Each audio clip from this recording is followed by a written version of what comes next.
अल्हम्दुलिल्लाह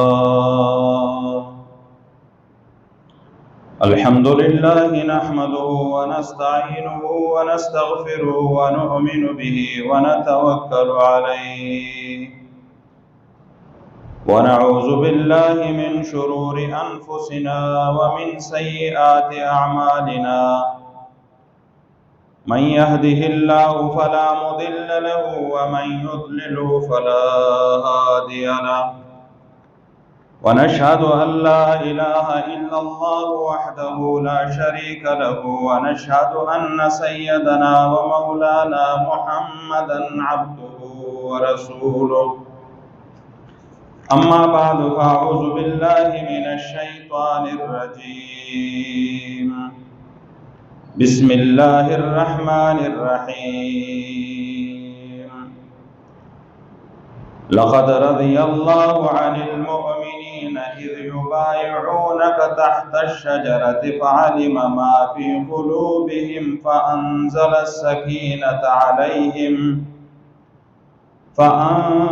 السكينة عليهم وأصابهم فتحا قريبا وقال النبي صلى الله عليه وسلم اثبت أحد فإنما عليك النبي وصديق وشهيدان وقال النبي صلى الله عليه وسلم لكل نبي رفيق في الجنة ورفيقي في الجنة عثمان أو كما قال عليه الصلاة والسلام إن الله وملائكته يصلون على النبي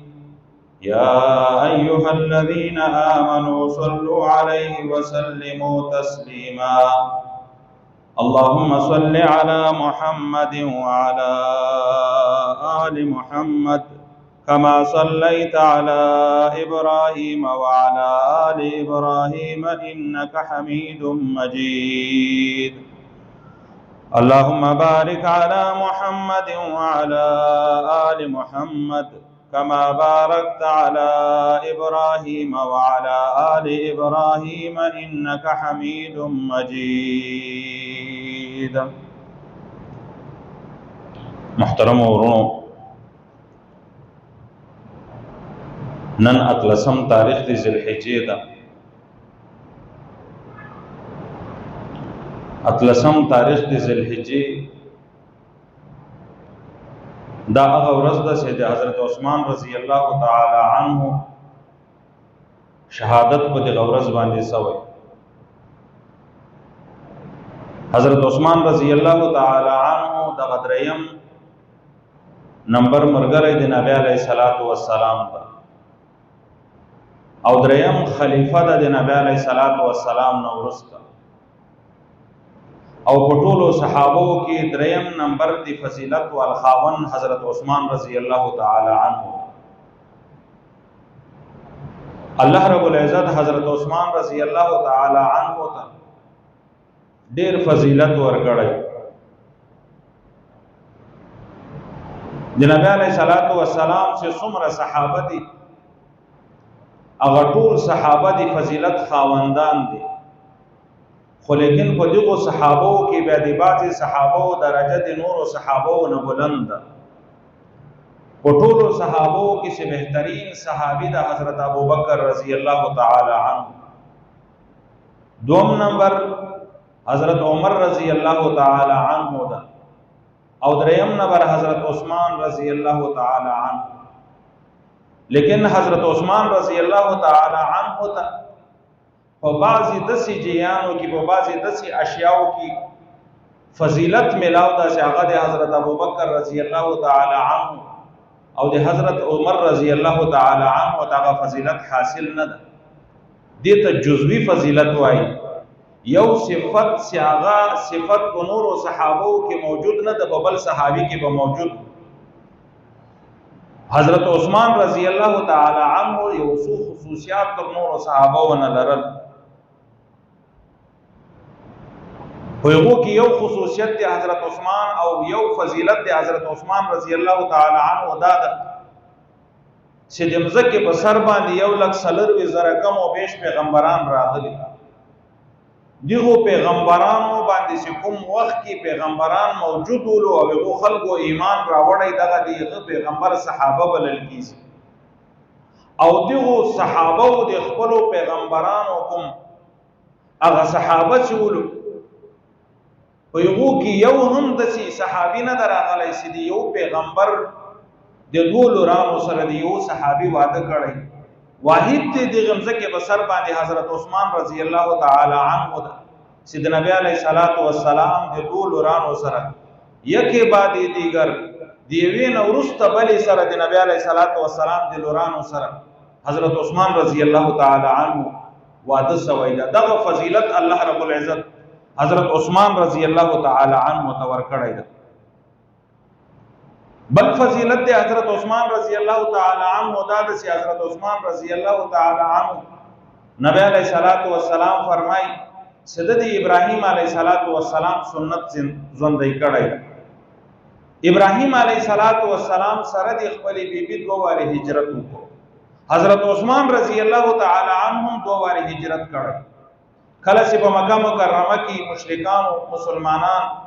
په ابتدا د اسلام کې ډیر په تکلیف کړو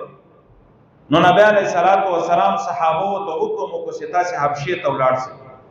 اول حضرت عثمان رضی الله تعالی عنہ د نبی علیہ الصلوۃ والسلام لور رقیہ د حضرت عثمان اوله بیبي وا د حضرت عثمان رضی الله تعالی عنہ سره ګډ هجرت وکړ. سو خرست خبره مشهوره شو مسلمانانو مکه مکرمه فتح کړه. مکه مکرمه کې امن راغی، مسلمانان زیات شو، کافر مغلوب شو. حبشه کې دا خبره مشهوره شو. حضرت عثمان مکه ته راغی، حالات بدلو، هغه خبره د دروغ و.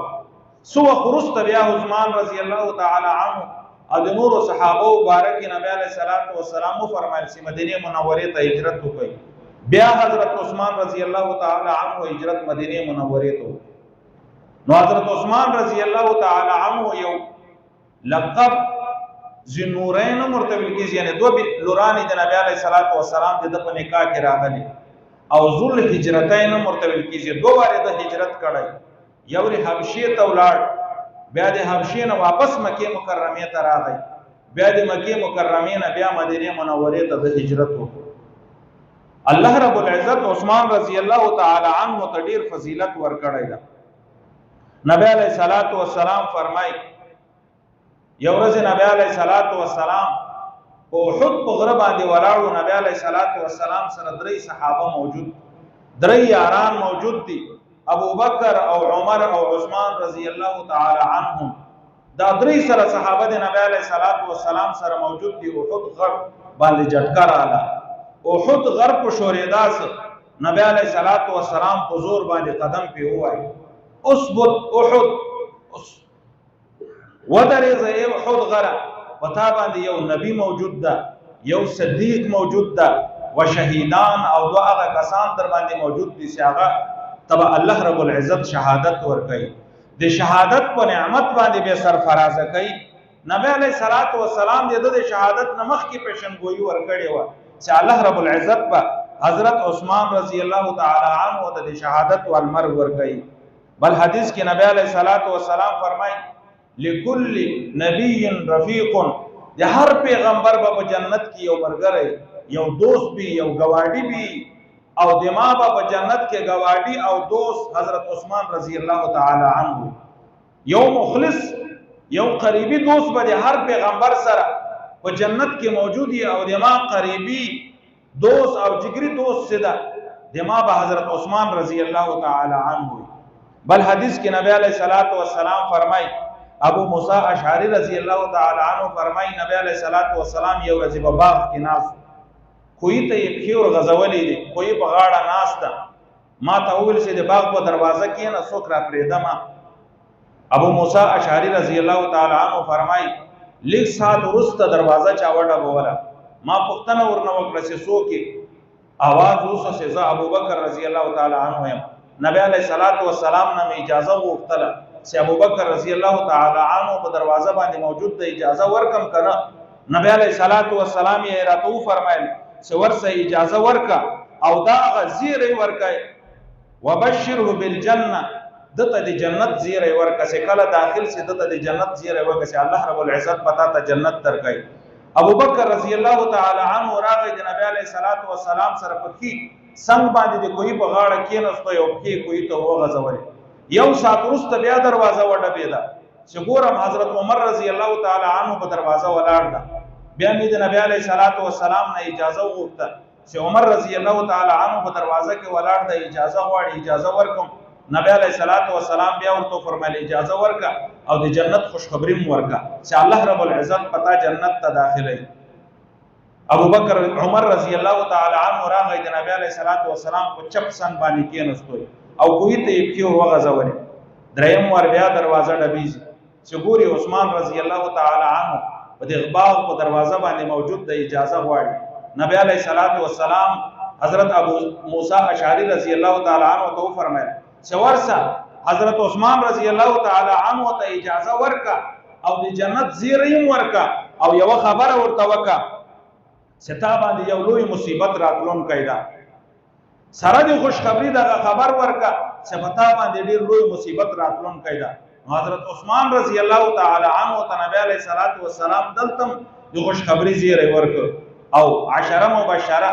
لس کسان سے په یو مجلس کې نبی علیہ الصلوۃ والسلام دی ته په یو مجلس کې ویلي دغه سي انفرادي طور باندې غډیر صحابه دي چې الله رب العزت پیغمبر علیہ الصلوۃ والسلام مختلفو مقاماتو باندې صحابه او تزیر خوشخبری ورکړی ده چې پلانکای به جنت کې، پلانکای به جنت تزي، پلانکای به جنت تزي. لیکن په یو ځای باندې ناس نبی علیہ الصلوۃ والسلام لس صحابه ذکر کړو. یو صحابه او عشره مبشره یې په یو کې دریم نمبر نبی علیہ الصلوۃ والسلام سے ذکر کړی ده حضرت عثمان رضی الله تعالی عنہ ده. حضرت عثمان رضی الله تعالی عنہ ته الله رب العزت ډیر فضیلت ورکړی. حضرت عثمان رضی الله تعالی عنہ مبارک راضی نبی علیہ الصلوۃ والسلام د غزوه تبوک په موقع باندې د يهوديانو سره ډیر لوی لشکر او طاقت، تبوک ډیر لري مقام، لیکن صحابه کمزوري او مال او طاقت یې کمزوري و. نبی علیہ الصلوۃ والسلام اعلان وکویا چې د جهاد لپاره دی چنده جمع شي. صحابي د خپل استطاعت مطابق خپل چنده راوړه. ابو بکر رضی الله تعالی عنہ د کور ټول سامان راوړ. حضرت عمر رضی الله تعالی عنہ د کور نیم سامان راوړ. حضرت عثمان رضی الله تعالی عنہ ولار سی یا رسول الله دریمه حصہ د لشکر ډیر زره کسان مورخین لیکل چې بده لشکر کې موجود. دریمه حصہ د لشکر دغه ته توري ډال او اسونه ټول زو اخلم، لزر کسانو تجهیز وزو کم. بیا حضرت عثمان رضی الله تعالی عنہ ولارس زر وخان به عزت لشکر ته نور ورکم. بیا حضرت عثمان رضی الله تعالی عنہ د اویاو اسانو اعلان کو چې اویا اسان به نور په چنده کې جمع کم، زر دینار به جمع کم. کله چې نبی علیہ الصلوۃ والسلام ته دغه دینار دغه د حضرت عثمان رضی الله تعالی عنہ فند سکم چندرا جمع شو، نبی علیہ الصلوۃ والسلام هغه چندرا واخیسته په لاس کې به دسي او چتوله او دلبه او دغه حدیث حضرت نبی علیہ الصلوۃ والسلام تلاوت ک چې اے عثمان د دې عمل نو ورسته کته سرنګ زندگی تیرای الله رب العزت ته معاف کړی. تا ته الله رب العزت تمره عظیم الشان مرتبه درکړه، د دې نو ورسته الله رب العزت ته هر عمل معاف کړی دا. د تا په یو عمل باندې د تا سره حساب کتاب نه کیږي، تا ته الله رب العزت عفو کړی دا. الله رب العزت دومره فضیلت اغکسته سبعت لسم د ذل حجې باندې سنن ورځ ده او د هجرت په 15 تاریخ باندې د نبی علیہ الصلوۃ والسلام چې کله مدینه منوره ته ولار 15 کال ورسته حضرت عثمان رضی الله تعالی عنہ په دغه ورځ باندې او هغه ورځ د جمعې ورځ و اتلسم ورځ د جمعې د ذل حجې و د مازیګر په وخت کې يهوديانو شهید کو په شهادت باندې ورساو. حضرت عثمان رضی الله تعالی عنہ د نبی علیہ الصلوۃ والسلام د طریقو د نبی علیہ الصلوۃ والسلام د سنت څومره اتباع کوله. روایتو کې راځي یو ورځ حضرت عثمان رضی الله تعالی عنہ د اوداسه باندې ناسته او داس کوي په منځ د اوداسه کې وخندل. چا پښتنه ورنه وکړه اے عثمان چیرې خو دې دومره بزوره ما خندای نه د ارویدلې مخکې خو تا داسې نه دي خندلې، نن دې ولې وخندل؟ حضرت عثمان رضی الله تعالی عنه ورته فرمایي یو ورځ نبی علیه الصلاة والسلام په اوداسه باندې ناسو، په دوران دی اوداسه کې نبی علیه الصلاة والسلام وخندل، نو ما په یک سنت باندې عمل کاوه ځکه مې په اوداسه په درمیان کې وخندل. یو ورځ حضرت عثمان رضی الله تعالی عنه د جماعت په دروازه کې ناسته، आवाज یې پورته وکړ چې ما ته د پسه د مخ ښې غوښه راوړئ. نبی علیه الصلاة والسلام ته په پسه کې د مخ د پښو غوښه هغه محبوبه ولا او خوښوله به. حضرت عثمان رضی الله تعالی عنه ته هغه غوښه راغله. حضرت عثمان رضی الله تعالی عنه اودس د دې نه مخکې کړی و، پیغام د څه باندې د غوښې د خوراک نه وروسته لمونځ وکړئ. چا پوښتنه ورنه وکړه چې دا عمل دی ولې وکړو؟ ما یې په خپلو سترګو باندې نبی علیه السلام لیدلی و چې اودس یې وکړو، د اودس نه وروسته یې دغسې دی څه هغه د مخکې د پښو غوښه وخوړه، بیا ډایرکټ راغی په مسله ودرېده او لمونځ 2 رکعاته نفل یې ادا کړه. نو حضرت عثمان رضی الله تعالی عنه دومره د نبی علیه الصلاة والسلام د طریقو او د نبی علیه الصلاة والسلام د سنت اتباع کوله. حضرت عثمان رضی الله تعالی عنه یو ورځ مکې مکرمې طواف کوي، صحابي بلم ورسره ده، رکن یمانی حجر اسود ښکلول یا حجر اسود لمس هغه ته لاس وروړل دا سنت طریقه ده، لیکن رکن یمانی ښي طرف ته یو کونډه د مکې مکرمې هغه ته لاس وروړل یا هغه ښکلول دا په سنت کې نه راځي. هغه صحابي راغی رکن یمانی یې ښکل کړ. حضرت عثمان رضی الله تعالی عنه یې ونیو راکش کړ، ای عثمانه تیم ښکل کړه. حضرت عثمان رضی الله تعالی عنه ته فرمایي تا خو به د نبی علیه الصلاة والسلام سره عمره کړي، تا به د نبی علیه الصلاة والسلام سره طوافونه کړي، چیرې د نبی علیه الصلاة والسلام په دوران د طواف کې داسې لیدلی چې کوم عمل تا وکړو؟ هغه صحابي ورته فرمایي چې نبی علیه الصلاة والسلام خو مې نه ده لیدلی، نبی علیه الصلاة والسلام مې نه ده لیدلی چې رکن یماني یې ښکل کړی. حضرت عثمان ورته فرمایي چې هغه عمل چې د ما پیغمبر نه ده کړی، هغه عمل چې د ما پیغمبر هغه ښکلول د رکن یماني نه دي کړي، نو حضرت عثمان بیا څرنګه وکړي؟ زه خو به هغه عمل کوم چې د ما پیغمبر په کومه لار باندې تللی، د ما عمل کوم د ما پیغمبر کوم عمل کړی ده زه به هغه کار کوم. نو حضرت عثمان رضی الله تعالی عنه دومره د سنت اتباع کوله، قدم قدم باندې د نبی علیه الصلاة والسلام په طریقو باندې عمل کاوه او د الله رب العزت خوف او خشیت باوجود د دې نه چې نبی علیه الصلاة والسلام دته خوشخبری د جنت ورکړې وه، بیا هم دی د الله رب العزت نه دومره ډارېده، دومره خوف، دومره خشیت، دومره ډار د الله رب العزت د ده په زړه کې موجود و. روایاتو کې راځي چې کله به جنازه تېرېده حضرت عثمان رضی الله تعالی عنه بس نظر پرې ولګېده، د خوف او د ډار له وجې به ولاړ سو او د سترګو نه به اوښکې بهېدل شروع سو. او حضرت عثمان رضی الله تعالی عنه به چې کله په قبر باندې تېرېده دومره به د سترګو نه اوښکې ولاړې. روایاتو کې راځي چې ږیره به په اوښکو لنده سوه. چا پوښتنه ورنه وکړه چې ای عثمانه په مجلس کې ناست یې، په بیان کې ناست یې، د جنت حالات بیانیږي، د جهنم حالات بیانیږي، د جهنم سختیانې بیانیږي، د جهنم هغه کندې بیانیږي، عذابونه بیانیږي، لړمان ماران بیانیږي، تا هغه بیان کې د جهنم د هغو سختیو له وجې ونه ژړل، لیکن چې کله د نظر په قبر باندې ولګېږي ای عثمانه د تا ږیره په اوښکو باندې لنده شي دا ولې؟ حضرت عثمان رضی الله تعالی عنه ورته فرمایي ما د نبی علیه الصلاة والسلام نه اورېدلی دی چې القبرة اول منزل من منازل الاخره، قبر دغه اول منزل ده، اوله دروازه د آخرت دروازه ده، اول هغه چک پوسټ د آخرت چک پوسټ ده. کچیر یو انسان په دغه چک پوسټ د قبر باندې داخل سو کامیاب سه، پښتنه تیر وسوه او په دغه چک پوسټ باندې دی کامیاب سه، نور کوم چک پوسټونه او پښتنې چې تیر نه کیږي هغه به ورته اسانه وي، ځکه دغه قبر کې چې کوم انسان ناکامه سه هغه به په نورو جیانو کې بیا ناکام وي. نو له دې وجې به حضرت عثمان رضی الله تعالی عنه دومره د الله رب العزت خوف، دومره د الله رب العزت دار، دومره د الله رب العزت خشیت د په زړه کې موجود و چې همیشه به حضرت عثمان رضی الله تعالی عنه خوف او خشیت او بډار کې به حضرت عثمان رضی الله تعالی عنه اوسېدو. او بل وصف الله رب العزت چې حضرت عثمان رضی الله تعالی عنه ته ورکړی د حیا والوصف، شرم والوصف ویا. روایاتو کې راځي چې حضرت عثمان رضی الله تعالی عنه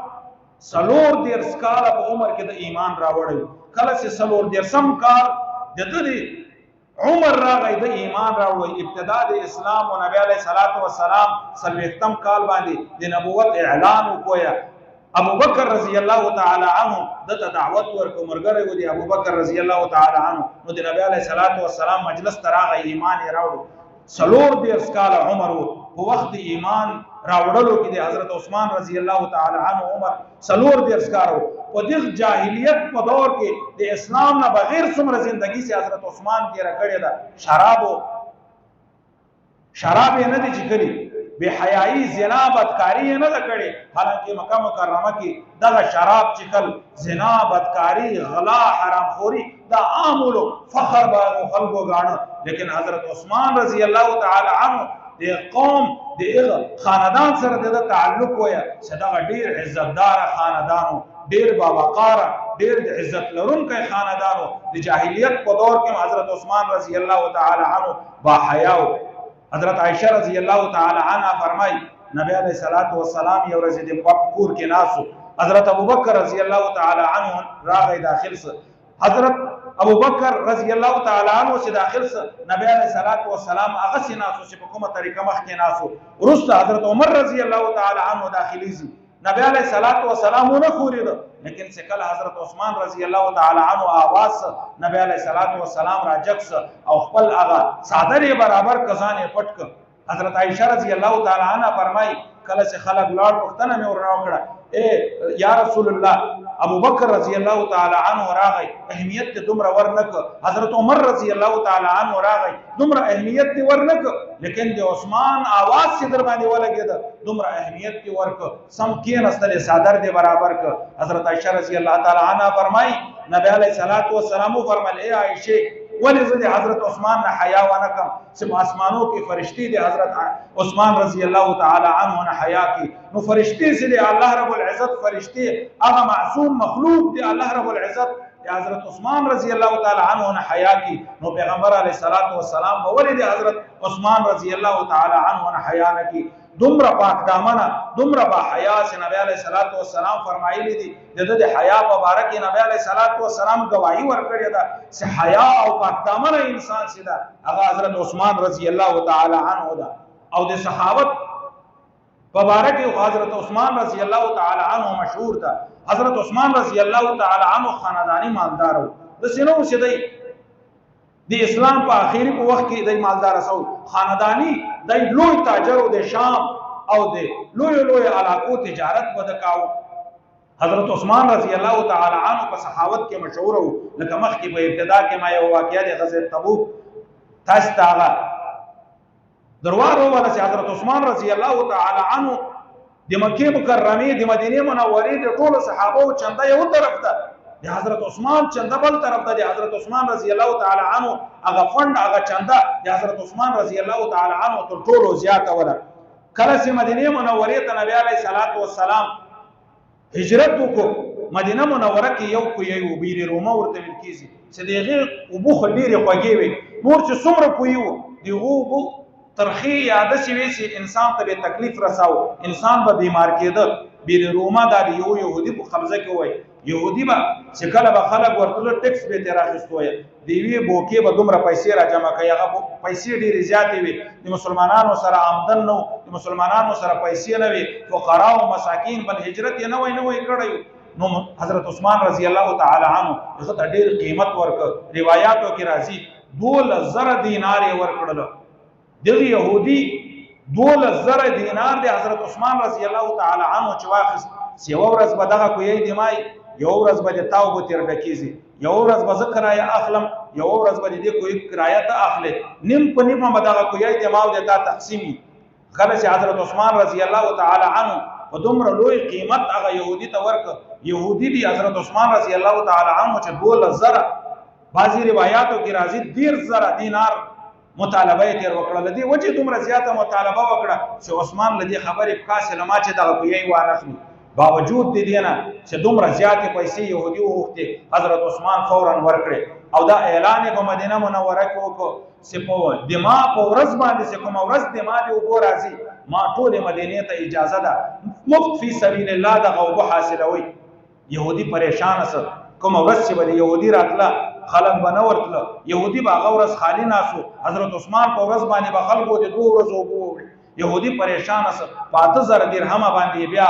هغه خپله حصه یهودي حضرت عثمان رضی الله تعالی عنه ته ورکړه. کله چې نبی علیه السلام مدینې منورې ته ولاړ، مسجد نبی جوړ کو. څه وخت نه وروسته مسلمانان زیات سو، مسجد نبی تنګ سو. نبی علیه الصلاۃ والسلام اعلان وکړ څوک داسې مسجد نبی کې توسیع جوړه کړي، مسجد نبی آزاد کړي، فراخ کړي، الله رب العزت به دغه په بدله کې جنت ورکړي. حضرت عثمان رضی الله تعالی عنه ولاړ چې یا رسول الله زه دغه په څنګ کې مځکه ورته اخلمه، زه دغه توسیع د مسجد نبی کومه، زه دغه جومات لویومه چې الله رب العزت ما ته د جنت هغه مقام راکړي، ما ته په جنت کې هغه مکان راکړي. زه د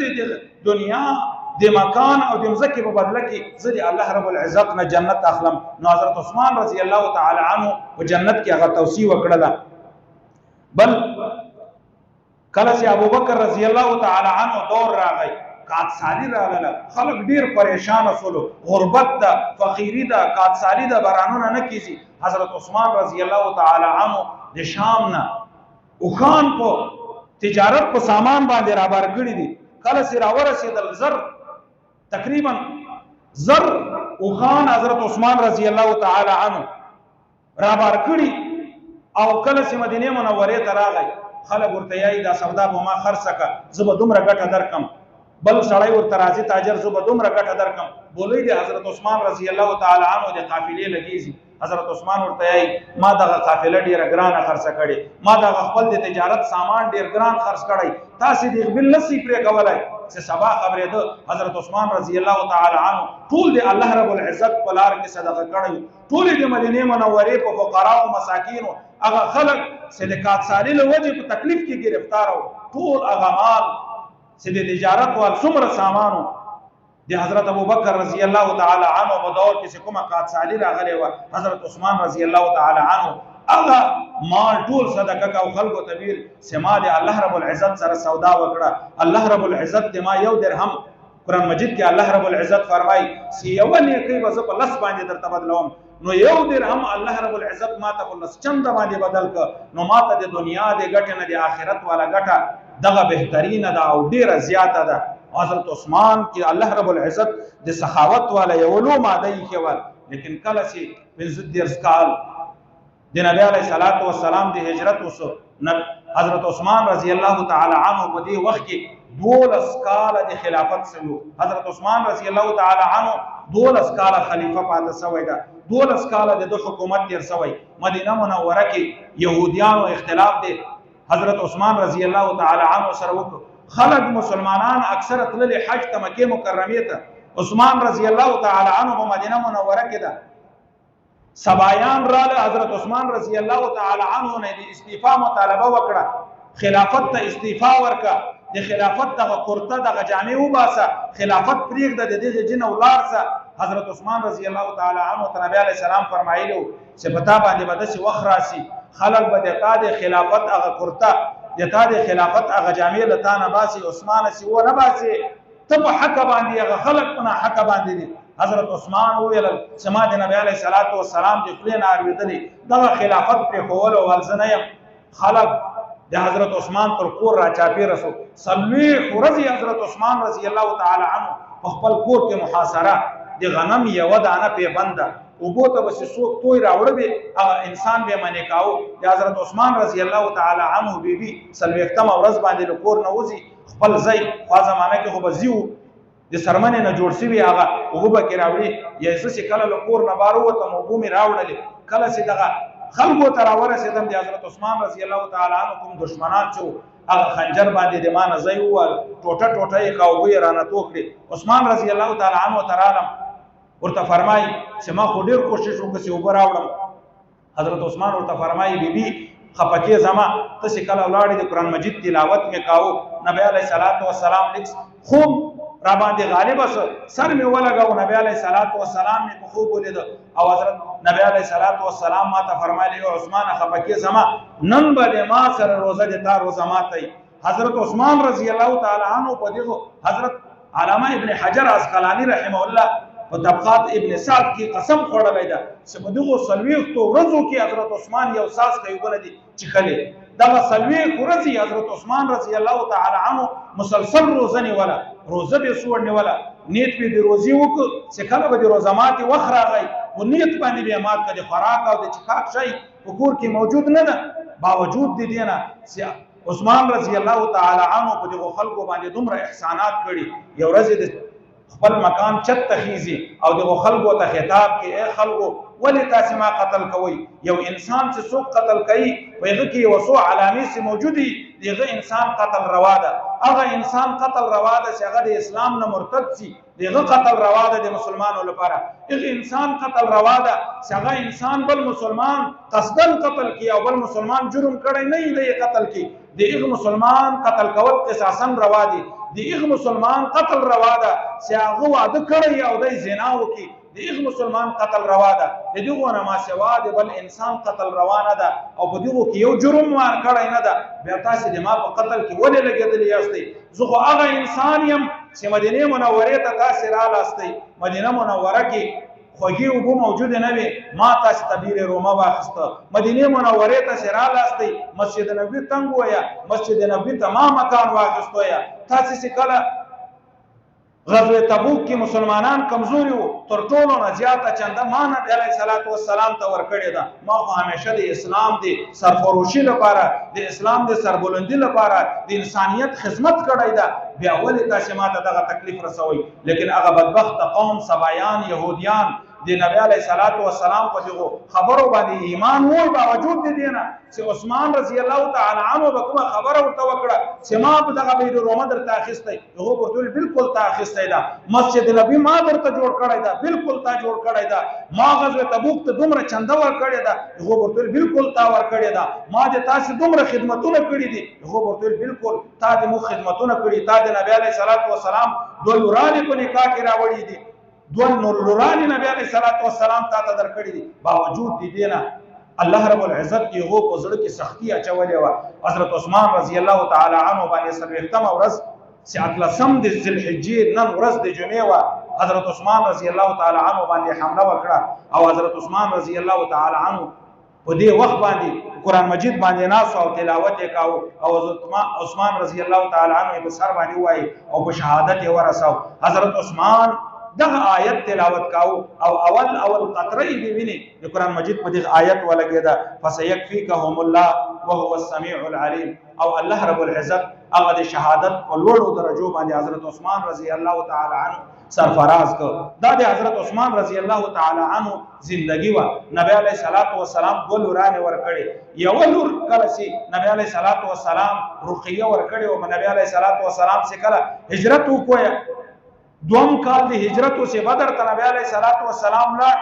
عثمان رضی الله تعالی عنہ ټول ستبه بدر تنزي رقیه بیمار ده تمرداری کا پام په کا، لیکن نبی علیہ السلام سراته حضرت رقیه وفات شوی و. نبی علیہ الصلوۃ والسلام په دغه وخت کې راورسید، حضرت رقیه مدفون و دفن شوی و. بیا نبی علیہ الصلوۃ والسلام ام کلثوم د نبی علیہ الصلوۃ والسلام دوه لور نبی علیہ الصلوۃ والسلام حضرت عثمان رضی الله تعالی عنہ ته په نکاح کې ورکړه او دغه ام کلثوم هم بیا نبی علیہ الصلوۃ والسلام په زندگی کې وفات شو. بیا حضرت عثمان رضی الله تعالی عنہ بل بیبي وکړه. نو دا د حضرت عثمان رضی الله تعالی عنہ د زندگی او د سیرت هغه واقعیا او د نبی د حضرت عثمان رضی الله تعالی عنہ د شهادت هغه واقعیا چې په نن ورځ اتلسم د ذوالحجې باندې حضرت عثمان رضی الله تعالی عنہ شهید شوی ده. اتلسم د ذوالحجې او د جمعې ورځ د مازدیګر په وخت باندې الله رب العزت دې موږ او تاسو ته د حضرت عثمان رضی الله تعالی عنہ نقش قدم نصیب کړي، لکه څنګه چې حضرت عثمان رضی الله تعالی عنہ ته الله رب العزت کوم اوصاف د سخاوت ورکړي،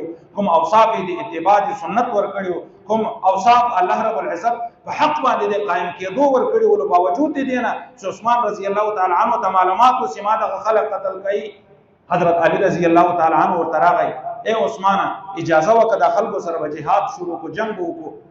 حضرت عثمان ورته فرمای، اے علی زه دا نه غواړم چې نبی علیہ الصلوۃ والسلام په کلی کې دی ویني توسی، د ما په وجه دی ویني توسی، کومه کې مکرمه ته ولاړ شه، دا خلک یې دومره بدبخت دي د الله رب العزت په خور کې مم نه معاف کوي. صحابه ورته فرمایي چې ولاړ شه شام ته ولاړ شه. حضرت علی او عثمان رضی الله تعالی عنہ فرمایي زړه مې دغه نه غواړي چې د نبی علیہ الصلوۃ والسلام غواړتو پرېږدم، د نبی علیہ الصلوۃ والسلام کله پرېږدم او زه د دې نه هجرت وکم. لہذا حضرت عثمان رضی الله تعالی عنہ د جنگ اجازه صحابه ته نه ورکوله. یو څو صحابه موجودو مدینه منوره کې، لیکن اکثره خلک تللي مکه مکرمه ته د حج لپاره. سبایان يهوديانو دغه موقع غنیمت وګڼله. داسې نه سبا خلک د مکې مکرمې نه راسي، بیا به عثمان د موږ نه خلاص سي او حضرت عثمان باندې حمله وکړه او په 13 د ذوالحجې باندې په شهادت ورساو. الله رب العزت دې موږ او تاسې ټول مسلمانان د حضرت عثمان رضی الله تعالی عنه په نقش قدم روان کړي. واخر دعوانا الحمد لله.